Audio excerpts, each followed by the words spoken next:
Vou passar agora a apresentar a Sheila Khan, socióloga, professora auxiliar e investigadora do SICANT, Universidade Lusófona do Porto, e comentadora do painel do programa Debate Africano da RDP África, investigadora do projeto internacional Conciliare pela Universidade do Minho e recentemente convidada para o Advisory Board do LEAP Project.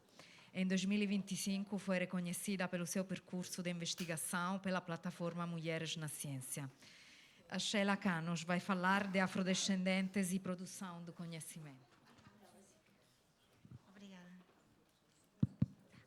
Antes de mais nada, eu vou controlar a minha hora. São 4 horas, exatamente. Antes de mais nada, boa tarde. Eu queria fazer um agradecimento muito grande a uma pessoa que me conhece, não diria de pequenina, mas que conhece-me ainda quando eu era uma jovem investigadora, a professora Ana Mafalda Leite. Gratidão. Este dia foi um dia muito interessante, porque foi uma espécie de uma celebração e de um reencontro com muitas pessoas que eu já não via há mais de 10 anos. A Jéssica, a Camila, a Helena, a professora Fátima Mendonça, o Patraquim que está escondido, o Lucílio Manjado que conheci em 2010, lembro perfeitamente.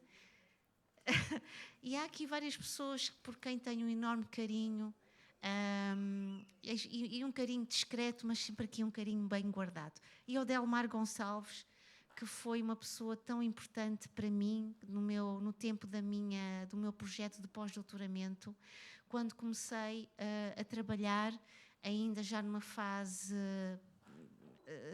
preliminar, sobre o que é ser afrodescendente, nesta relação pendular entre África e Europa. Eu ganhei coragem hoje, e tenho que agradecer à Selma Ouamousse, porque ela disse uma coisa que a mim me tocou profundamente, é que há 50 anos atrás eu não estaria aqui. E há 50 anos atrás, peço desculpa, tenho que respirar, ou melhor, há 53 anos atrás, porque eu fiz anos a semana passada, portanto há 53 anos atrás, 2 mulheres tiveram a coragem de dizer e de me fincar na terra.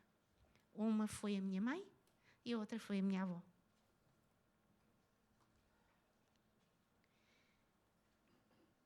Vou fazer aqui uma pequenina introdução de um texto que nunca foi publicado.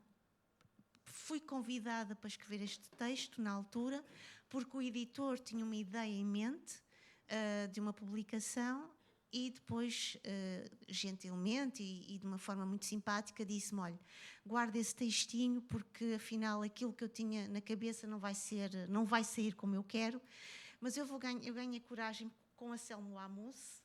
E também eu acho que os 50 anos da literatura moçambicana são também os 50 anos da moçambicanidade, da portugalidade e de todos estes encontros cheios de namoros, como dizia hoje o Mia Couto, e cheios de buracos, como dizia hoje o Sérgio Raimundo, não sei onde é que ele anda.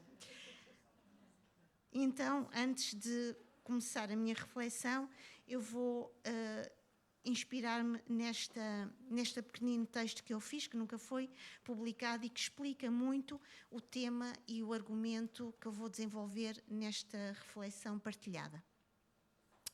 A neve e as bonecas. As horas eram como feiticeiras, espreitando com atenção e cumplicidade o que conservamos de tantas ausências. Como no poema do Eugênio de Andrade, o meu corpo cresceu. Eu saí da carta onde me descreves como encantada pela neve da Covilhã, embevecida por bonecas. Tu eras o avô que eu esperava num calendário sem meses e dias. Tu eras um rosto ligado a um tempo lento, silencioso, sem páginas para acelerar o nosso próximo encontro. Eu desejava-te ao meu lado, vindo de uma terra para mim desconhecida, embora, como tu me dizias, era a terra da minha nascença.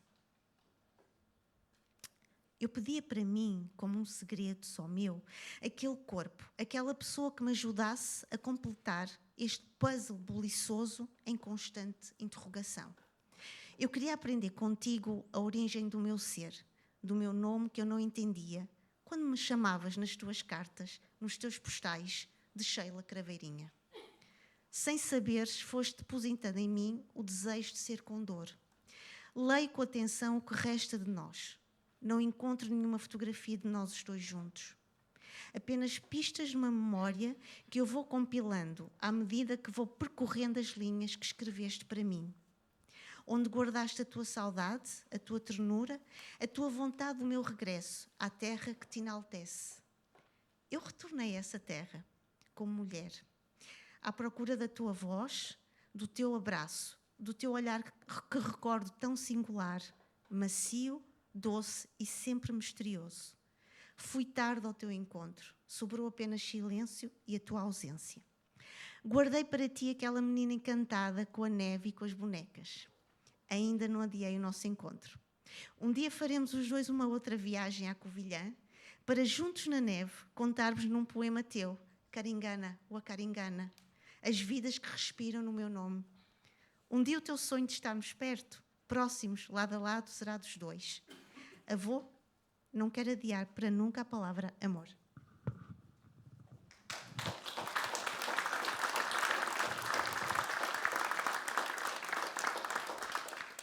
Como afrodescendente, eu sou herdeira deste colo pendular, destas ausências presentes, ruidosas, silenciosas, misteriosas, doces e macias.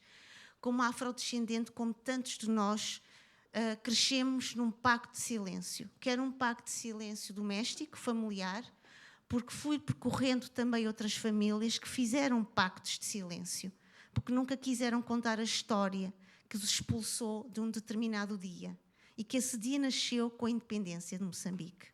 Mas também os pactos de silêncio estavam, todos eles rasurados, em buracos esburacados, na rua, nas instituições, nas escolas.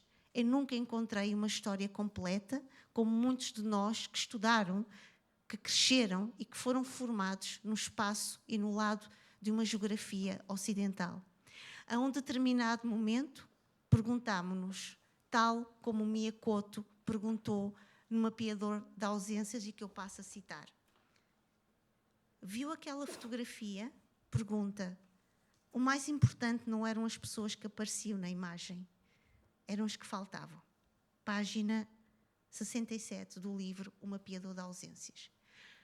Nós, afrodescendentes, não todos, porque como socióloga terei de ser extremamente rigorosa e cautelosa com as minhas observações, mas nascemos neste pêndulo, nesta geografia, nesta gramática do que não é, do que está para vir, num paradigma de interrogações, num paradigma de silêncios e de esquecimentos. Esquecimentos familiares que eram muitas vezes traduzidos e colmatados e suplantados pelas especiarias das mãos das mulheres da minha família, das mãos das mulheres, de tantas mulheres que vieram de Moçambique e que à volta de um caril de amendoim, que à volta das chamuças, que à volta do caril de coco que se fazia, das bagias, das apas, iam contando histórias silenciosas. Lá fora, na escola, perguntavam-me: mas de onde vem o seu português tão límpido? E eu respondia: de 500 anos de colonialismo. E é esta história pendular, e é este baloiço esburacado, e são estes ruídos silenciosos, e são esta macieza que nos perfura a pele, que os afrodescendentes hoje encontraram o espaço do pensamento artístico, o espaço do pensamento sociológico, mas também o espaço do pensamento cívico, para fazermos algo que lá atrás alguém dizia: é preciso olhar para a fotografia e procurar as ausências.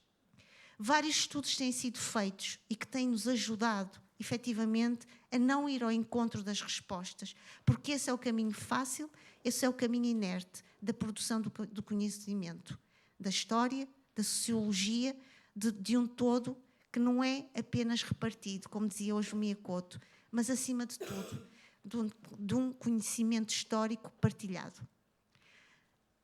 tenho visto, a partir de muitos dos trabalhos que tenho lido, a partir de muitas das entrevistas que tenho realizado e a partir de muitos textos e de muitas manifestações de caráter artístico, que nós, afrodescendentes, utilizamos o paradigma das perguntas. As perguntas que nos ajudam a refazer a história, a respirar um outro paradigma que é um exercício contra o esquecimento, contra as ausências e, acima de tudo, um paradigma que nos permite dizer: tu só serás completo comigo e eu só serei maior e mais nobre com a tua presença. Hoje, quando a minha querida e estimada colega Helena falava do João Paulo Borges Coelho, eu li o livro do Museu da Revolução, que amei.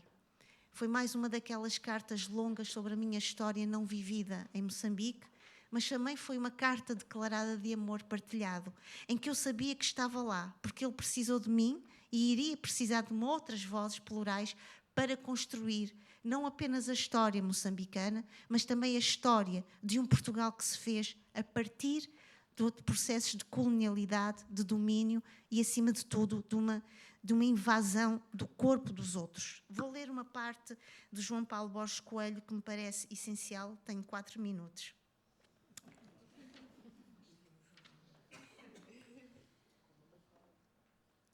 Lembrar exige que seja observado um certo protocolo, que acendamos uma espécie de lanterna da consciência que nos ilumine o caminho até às coisas que o tempo escondeu em pregas recônditas, página 107.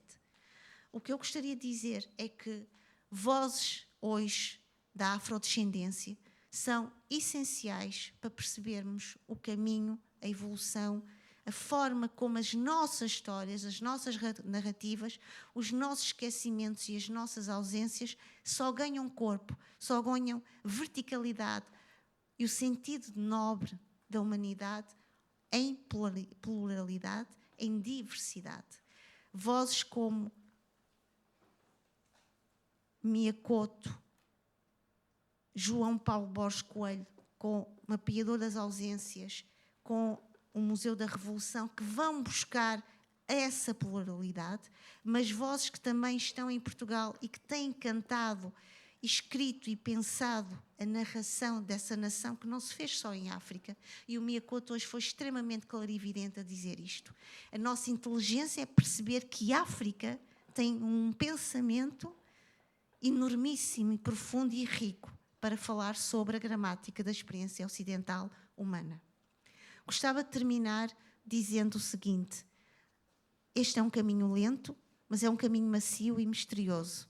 Mas, acima de tudo, pensando e citando alguém que eu não conheci e que foi das mulheres que mais me deram o chão e que traduziram na minha vida e que me ajudaram a produzir a gratidão à volta do meu caminho, em que ela me dizia: filha, olha para a tua terra, porque é dela que vais extrair todo o conhecimento do mundo. Obrigada. Falo da minha avó.